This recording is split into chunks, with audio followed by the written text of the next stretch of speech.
Hello and welcome to Rotted Review of the Day, and today I'm doing something a little bit special. Instead of doing a review, I'm making a list. The reason I'm making a list is because, well, I've developed something of a bit of a reputation amongst my friends and family members. I've kind of become known as the horror movie guy.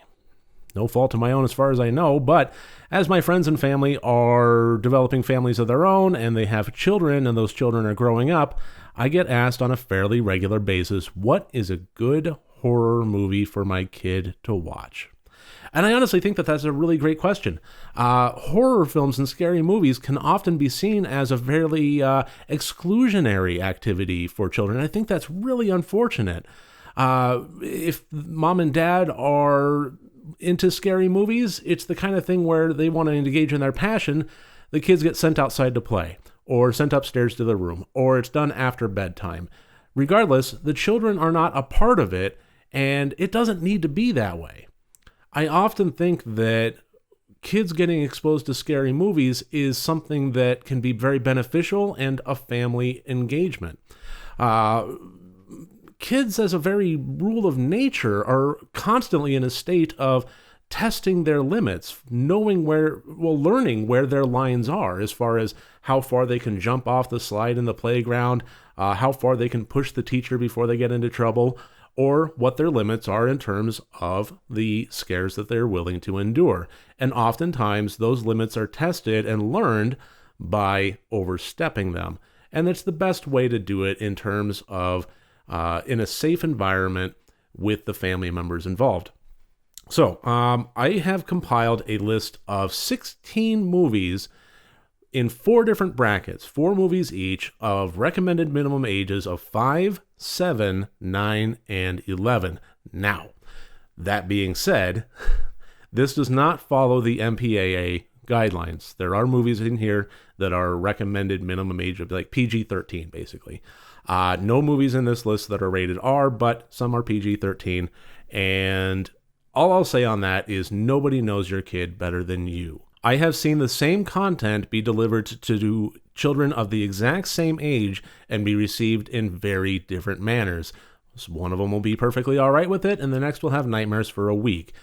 Your mileage may vary, and what I would encourage is, before showing any of the movies on this list to your child, to do a little investigation. Always do your own research before deciding what media to expose your children to, and make time to have discussions. If one of these movies is an hour and a half, I heartily recommend allocating 2 hours to your schedule and having time to watch the movie and having some time afterward to discuss it with them, to go over the concept of fiction and the concept of safety in the realm of media entertainment. It's the same kind of thing as roller coasters, where one might get excitement and feel the G-forces and so forth. It's in a safe manner, it's in a controlled manner, and it should be enjoyed for the wild ride that it is, but being scared is a part of this. It's almost the point of it, and it's important to get that lesson across in a way that is safe and in a communicative fashion. So, that being said, on to the list. For the first bracket, we have our recommended minimum age of 5, and our first movie in there is 1991's Ernest Scared Stupid. As the title might imply, this is stupid of the highest caliber. This is silly, wacky family fun at its best. In this movie, Jim Varney returns as the titular character of Ernest P. Worrell, as he is the descendant of a family member that has captured an evil troll, and now being the stupidest member of his lineage, accidentally releases the troll to wreak havoc on the town and turn the children of the town into wooden dolls. And he must team up with the local children to learn how to fight the monsters, as well as just bring peace to the Halloween season. So, again, this is stupid family fun at its greatest. I love this movie to pieces, especially when it comes to the end result of the film. I'm not going to spoil anything here, but regardless, this is not a battle that is won with knives and clubs. This is a battle that is won with hearts and love. So, whatever scary elements of this movie might frighten your children as far as watching a, evil troll turn children into wooden dolls, it does have a wonderful message of love and redemption to it. Now, movie number 2 might not be much of a surprise, but it's 1993's Hocus Pocus. This is family fun and a Halloween staple for so many households out there. It probably didn't even need to make the list, but an obvious entry is an entry nonetheless. In this movie, Mark and Danny are in a similar situation to Ernest in that an ancient evil gets awakened and they must save the town from it. This time in the form of 3 witches.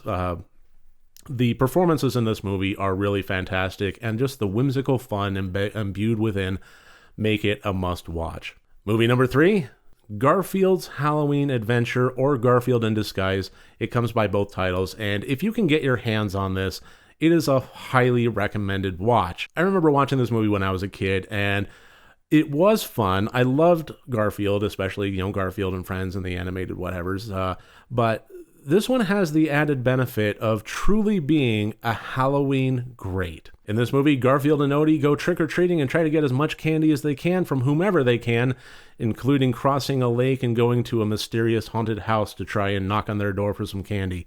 Now, this is family-friendly, but I will warn you that when I watched this as a kid, it did give me nightmares, because there is nightmare fuel within this. This is made in a time where children's cartoons are definitely geared towards children, but are not afraid to test those boundaries and push those limits and scare the bejesus out of the children that are watching it. And this does have some great imagery in it that is nightmare-inducing. So, again, if you can get your hands on this one, I really do recommend it. It is, for the most part, very fun, very family-friendly, and very pleasant, but it does have some moments in there that could scare children, and honestly, that's the point of this list. And our final movie in the minimum recommended age of 5 bracket, it is 1989's Little Monsters. In this movie, Fred Savage plays Brian as he moves into a new house along with his brother, played by his brother, Ben Savage, and they find that monsters are indeed under the bed. However, the monster that they find is Maurice, played by Howie Mandel, as a fun-loving, carefree, nothing really to be scared of monster, but as Fred traverses the world of the monsters, he might encounter some scary elements and the threat of becoming a little monster himself. Again, family fun with some stakes and with some potentially scary makeup effects and so forth, but still a nice entry for the younger children. And moving on to our recommended minimum age bracket of 7, it is our 5th movie, 1990's The Witches. In this film, Luke loses his parents to an automobile accident and becomes orphaned and lives with his grandmother, Helga. And while he's living there, a convention comes to town in the form of, witches. And he must counter the witches before they turn the children into mice. And the thing that makes this go up from the family-friendly 5 bracket to 7 is some of the makeup effects in here truly are terrifying. This is one where I would recommend to parents that they look up the makeup effects ahead of time, possibly look up some clips on YouTube. I'm sure that they're there that show the witches as their true form, and just kind of take a look and establish whether or not it's something that your child can handle or if it would push their limits too far. Up next is movie number 6, 1983's Something Wicked This Way Comes, based on the novel by Ray Bradbury. In this movie, Will Halloway is a young child that is enthralled when a traveling carnival comes to his town, and he and his best friend Jim Nightshade go and pay it a visit and learn some dark and terrible secrets that lie within. As the town goes there, they are encountering situations where they are able to supernaturally get their wishes granted to them, but nothing is without consequences. And this is one where I would say that is a family movie. It is done by Walt Disney Pictures, but it does lack the air of whimsy that all the previous segments have done so far. This has an air of dread and seriousness to it as a coming-of-age story going against a true evil presence. Nothing terribly scary in terms of makeup effects or jump scares or anything of the like. It's not a full-blown horror movie, but it can be a little bit less fun and a little bit more challenging for younger viewers. And movie number 7, it is 1959's, again from Walt Disney Pictures, Darby O'Gill and the Little People. This might not be an obvious entry to some, but there's a good reason that I put this here. This is not a horror movie, but it was done as a family movie in a time when, again, family films were not afraid to test the boundaries of scaring the pants off the children in the audience. And this movie is absolutely no exception. The reason I put this here is because me personally, this did give me nightmares as a kid. This movie follows Darby O'Gill as he tracks down and captures the king of the leprechauns and must get his wishes granted, and the situations that wind up revolving around that, along with his daughter, have elements in here that are very, very difficult to watch. Most notably, the Banshee and the Death Coach. If you're okay with a family movie that has something called the Death Coach in it, then by all means. But this does have some scary elements to it. I don't know if it really stands the test of time. I mean, I watched it in the 80s, so I mean, a good 30 some odd years had passed, and it still scared me. So I don't know, maybe another 30 years, it'll still have the same effect. But your mileage may vary. It scared me as a kid. I think it might scare yours, but again, in a family way, in a safe environment. Moving on to our last entry in the recommended minimum age of 7 bracket, it is 2006's Monster House. In this all CGI movie, the young man protagonist of DJ has a house in his neighborhood that is kind of the traditional dark, creepy house with the creepy old man living in it that you never want your baseball to wind up on the other side of the fence from. And in that situation, he finds that it is not the creepy old man that is something to be scared of. It is the house itself, as it is alive and must be conquered. This has some good imagery to it. I love some of the CGI work that was done in this one. The character design is fairly overly simplified, but the house itself and some of the effects that were done in here are remarkable. And I think the storyline is a great capturing of that kind of juvenile team spirit, coming together and having an adventure with some scary aspects to it. I do recommend this film. And starting our third bracket, a recommended minimum age of 9, it is our 9th movie, 2009's Coraline. Adapted from the Neil Gaiman book, this follows the character of Coraline as she is dissatisfied with her family and finds a secret tunnel in the house that takes her to an alternate, upbeat, friendly family that she always wanted, but things are darker than they appear. Now, this is a stop-motion picture that is absolutely gorgeous through and through. It is a wonder to behold and a fantastic movie, but there is nightmare fodder involved here. There are scary moments in this that kind of are peppered throughout, and some people find it to be a bit challenging even to this day. So that's a good recommendation for some of the older children out there. Movie number 10, it is 1984's Gremlins, directed by Joe Dante. This is a classic through and through. I mean, it's Gremlins. You already know the storyline, don't feed them after midnight, don't get them wet, and so on and so forth. And this is a great entry for kids this does have a family fun element to it, but it also does push the envelope with the scares and with the makeup effects and the gremlins themselves. This is a horror film. It's just one that's accessible. Whereas you might have had in the previous list so far, strictly family movies that have scary elements to it, I would say that this is more of a straight horror film with family elements to it, if that makes any sense whatsoever. But it's a classic for a reason. I think it's a great movie, and it should be seen by everybody. Up next, 1990's Arachnophobia. In this movie, Ross Jennings finds himself moving into a small town and becoming the new small town doctor. But also following him, by happenstance and coincidence, is a terrifying, huge Amazonian spider. And of course, Ross Jennings, being the arachnophobic that he is, has to encounter situations where he is encountering the victims of this spider in his medical duties and then finding out more about it and having to battle it. Again, this is a classic. Most everybody has seen it already, but I do think that this has elements that, yes, are scary. Absolutely scary, especially if you're afraid of spiders.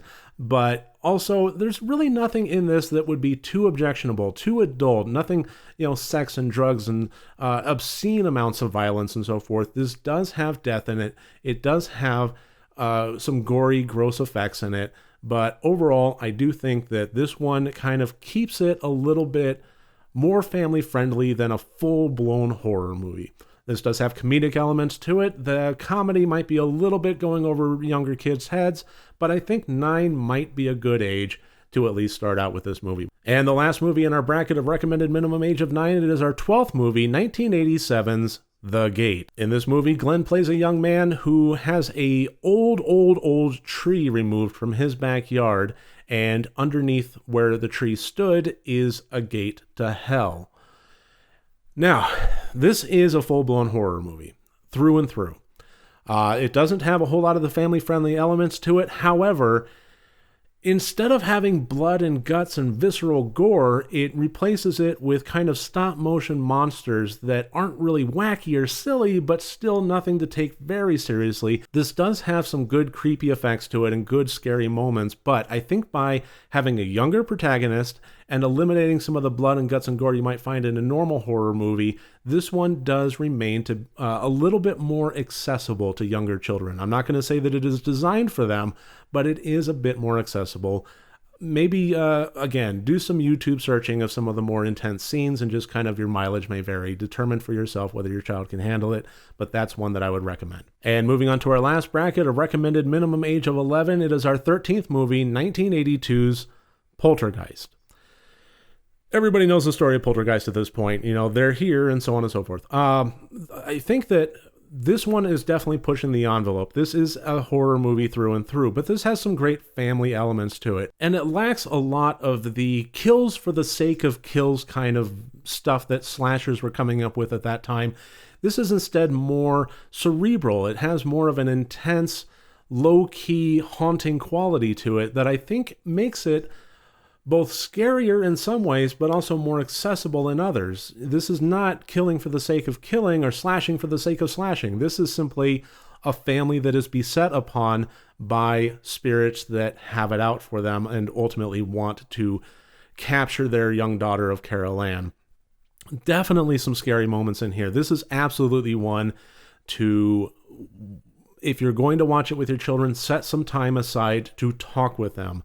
This is important. And I will say that across the entire spectrum of all of these movies, even Garfield's Halloween Adventure, I would say that don't be afraid to push the stop button. If you see that things are getting too intense, maybe press stop, give them a moment, talk with them for a little bit, and maybe see if they want to pick it back up at another time, even 15, 20 minutes later. I've been surprised as all get out by kids that just want a moment to breathe, want a moment to talk about it, and then they're raring to go again. Poltergeist is, I think, a good example of watch your kids' reactions, especially during some of the more intense scenes like the guy in the mirror and so forth, and just kind of keep an eye on them and just be involved in the process. You are exposing them to something that you find to be one of your hobbies and one of your interests and one of your passions. That doesn't necessarily mean be absent from the process and enjoy the movie without taking them into consideration. Definitely take them into consideration. Movie number 14 in the list, it is 2009's The Hole. Now be very careful with this one, because in 2001, a horror movie came out called The Hole that starred Thora Birch. That's not one that would ever make this list. But the 2009 one is directed by Joe Dante, and I think is a good entry for the younger children to adolescence age here. It is rated PG-13. And it does have some complex material in it, but this follows the character of Dane and Lucas, two brothers that happen across a hole in their basement that seems to have no end to it as evil starts to sprout up around them. There are elements in this one, and this follows kind of the Joe Dante thing. If you'll recall, he directed Gremlins, where it is a horror movie that has family elements to it. And that doesn't mean fun and whimsical, that not necessarily. That mostly means being accessible to families and having a strained relationship between brothers, and then have the conflict of the movie therein strengthen their bond and get them back together, whereas normal family life might have fractured them. This does have some dark elements to it, but it reveals them in a way that is a little bit more passive and a little less in your face. It's mostly implied, some of the stuff that was happening here, but it does make for some challenging content that might be worthy of discussion after the movie. For movie number 15, it is 1986's Poltergeist 2. I think this is a really worthy entry. If your child was able to handle the first Poltergeist movie and did okay with it, I think this is another good one to show them. There are elements of it that are more scary than the first one, and at the same time, there are elements of the first one that are more scary than this. I think they kind of balance each other out to a fair degree, but overall, I do think this one was just a little bit more intense. Not necessarily a better movie.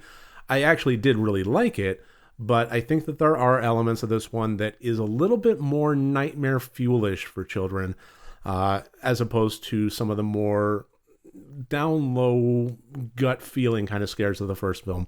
But this one definitely does have more makeup effects, more in-your-face kind of on-screen scares going for it. And I did enjoy it. I do think it's a good movie to watch. Again, I would say only if your child was able to handle the first Poltergeist. I mean, you wouldn't show them out of order, I would think. So, yeah, watch the first one. If they're able to handle it, if you get past it, everything seems okay, or maybe they only had a night or two of nightmares and if they're asking to continue on with the franchise, I think this is a worthy entry. And the 16th and last movie on our list, it is 2015's The Visit. Directed by M. Night Shyamalan, this movie is challenging. This movie follows the characters of Becca and Tyler as they go to spend some time with their grandparents whom they've never met before, and things get weird. The grandparents have a weird set of rules, specifically relating to a very strict bedtime and to really not leave their room once that time hits. Very stern warnings going on there. And they also notice some weird social peculiarities with their grandparents that kind of get explained away in a very kind of dismissive fashion. Oh, well, have you ever heard of sundowning? Things like that. Well, okay. But they notice more and more peculiarities until things finally really come to a head and reveal the big M. Night Shyamalan twist at the end. I love this movie. I'm not afraid to say it. I think that it is flawed, but I think that it is great at the same time. And it definitely has some good scares to it. This would be very challenging to adolescents. I would not recommend it for young children, but to adolescents, this could be very challenging, especially in terms of, as the movie goes on, the nature of a lack of safety in the one place where there really should be safety is a challenging one. I mean, more than just the weirdness that's going on and the violence that's happening on the screen. It's that concept of a safe place being stripped away from its safety, and now all of a sudden it's outright dangerous. That can be really jarring, but I think it can be challenging in a good way to make it an accessible movie for adolescents. So again, this would be one to talk about afterward. This does have some very difficult concepts to it. It does have death. It does have adult subtleties to it. And I think that it is absolutely worthy of after-the-fact discussion. So that should about do it. That's my list of top 16 horror films that are accessible to children and adolescents. Really thank you for joining me here today. If you have other suggestions or opinions and you want to leave them and have some discussion, I'll be responding to any comments that are left in the comments section. If you like this video, please click like and subscribe. And if you want to support me further, my Patreon link is below. Remember, next time you show your kids a horror movie, first make sure that it's good and rotted.